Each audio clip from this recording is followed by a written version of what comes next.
India میں کچھ روز قبل ایک شخص قرآن میں چینجنگ کا بول رہا تھا. انڈیا میں نا کچھ روز قبل ایک کلپ آیا ہے کہ ایک صاحب کہہ رہے ہیں کہ یہ جہاد کی آیتیں مسلمانوں نے قرآن میں بعد میں داخل کی ہیں, یہ قرآن میں نہیں ہے. پوری دنیا میں قرآن ایک ہی پڑھا جاتا ہے. سمجھ رہے ہو؟ یہ تو پاگلوں والی بات ہے, بے وقوفوں والی بات ہے کہ کب ہوئی چینجنگ, کس ٹائم پہ ہوئی. ایسا تھوڑی کہ پوری تراویح تو حضرت عمر نے 20 رکعت تراویح شروع کروائی تھی, اس وقت سے لے کے اب تک تراویحوں میں قرآن پڑھا جا رہا ہے. کہیں چینجنگ ہوئی ہوتی تو تراویحوں میں چینج ہوتا تو پیچھے سے لقمہ دیا جاتا نا حافظ لوگ. باقی اسلام جس جہاد کی بات کرتا ہے, آپ جو دہشت گردی کی بات کرتے ہو اس کا اس جہاد سے کوئی تعلق نہیں ہے. اسلام میں کسی غیر مسلم کو قتل کرنے کی اجازت نہیں ہے. غیر مسلم کے بالکل وہی حقوق ہیں جو کس کے ہیں, مسلم کے ہیں. اس کی بالکل اجازت نہیں ہے. بلکہ قرآن تو نبی صلی اللہ علیہ وسلم نے تو غیر مسلم جو رہتے ہیں ان کے اتنے حقوق بیان کیے کہ کسی ذمی نے جو آپ کی ریاست میں غیر مسلم رہتا ہے, آپ صلی اللہ علیہ وسلم نے فرمایا جو اس پہ ظلم کرے گا قیامت میں اس کی طرف سے میں بدلہ لوں گا, او کما قال صلی اللہ علیہ وسلم.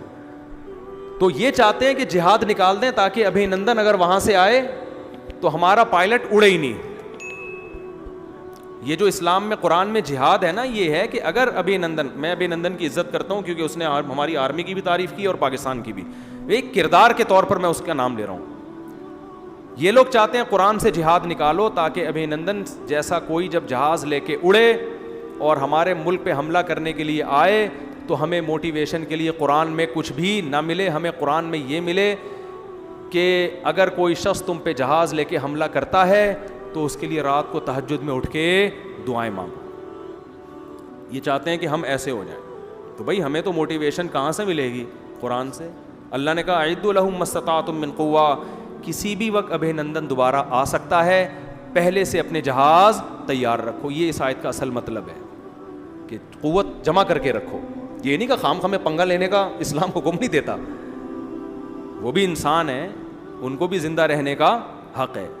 خامخواہ کی نہیں ہے کہ بلا وجہ دنیا میں فساد مچانا شروع کر دو. لیکن قرآن ہمیں جہاد کا حکم دیتا ہے. گھوڑے بھی باندھو, استبل بھی بناؤ, ٹریننگ بھی لو.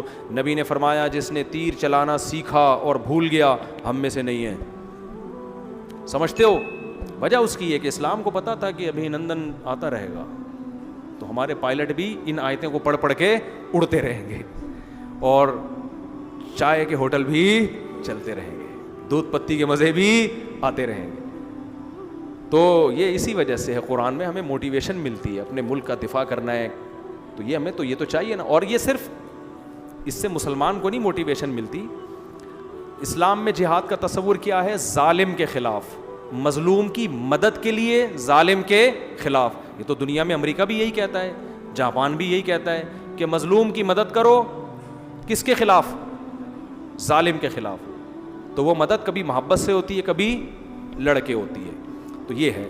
تو باقی جو کوئی دہشت گردی میں آیتوں کو لے کے جا رہا ہو تو وہ غلط وہ اپنے مطلب کے لیے آیتوں کا غلط مطلب نکال رہا ہے نا, اس کو تھوڑی اسلام اپریشیٹ کرتا ہے. وہ تو قرآن میں بہت سے لوگوں نے غلط تفسیریں کر کے اپنے مطلب کی چیزیں لے لی ہیں. جیسے 4 شادیوں والی بات تو قرآن سے لے لی, عدل اور برابری والی بات قرآن سے نہیں لیتے. ایسے لوگ بھی ہیں شادی کرتے ہیں, بیوی کا خرچہ نہیں اٹھا رہے. جب ان سے کہا جائے تو کہہ رہے ہیں مفتی صاحب کا بیان سنا ہے. تو خرچے والا بیان نہیں سنا آپ نے مفتی صاحب کا کہ خرچہ بھی اٹھانا بنتا ہے؟ اپنے خرچے پہ لڑکیوں کو کیا بناؤ, اپنی بیوی کو ڈاکٹر بناؤ, یہ والا نہیں سنا ہوتا انہوں نے. سمجھ میں نہیں آ رہی میرا خیال ہے بات. تو وہ آدھا جب لوگے قرآن تو پھر یہی ہوگا نا. جیسے قرآن میں آتا ہے کلو وشربو, کھاؤ اور پیو, یہ والا لے لیا. آگے ولا تسرفو, اسراف مت کرو, فضول خرچی مت کرو, یہ والا نہیں لیا. دعائیں قرآن میں بہت ساری ہیں, آپ نے صرف یہ والی لے لی, ربنا انزل علینا مائدۃ من السماء, اللہ آسمان سے دسترخوان نازل کر دے. سمجھتے ہو کہ نہیں سمجھتے؟ ابا نے یہ تو حقوق پڑھ لیے کہ بچی کو اجازت نہیں ہے کہ میرے سامنے اف بھی کرے. قرآن میں لکھا ہے بیٹیاں باپ اور ماں کے سامنے اف نہیں کر سکتی. لیکن ابا نے حدیثوں میں جو یہ آیا ہے کہ بچی کی مرضی کے خلاف اس کی شادی مت کرو, یہ والی حدیثیں ابا کو معلوم نہیں ہوتی. تو یہ فالٹ اسلام کا نہیں ہے, یہ فالٹ ہمارا اور آپ کا ہے کہ ہم اپنے مطلب کا اسلام لیتے ہیں. تو اسی طرح اسلام میں جو جہاد کی آیتیں ہیں اس میں مقصد مظلوم کی مدد ہے, لیکن اگر کوئی ان آیتوں کی غلط تشریح کر کے دنیا میں دہشت گردی پھیلاتا ہے, فساد پھیلاتا ہے, تو یہ نہ قرآن کا قصور ہے نہ اسلام کا قصور ہے, بلکہ یہ اس شخص کا قصور ہے جو قرآن کی آیتوں کو غلط مطلب میں لے کے جا رہا ہے. آدھی آیتیں لے رہا ہے, آدھی نہیں لے رہا. سمجھتے ہو کہ نہیں سمجھتے؟ اللہ عمل کی توفیق عطا فرمائے.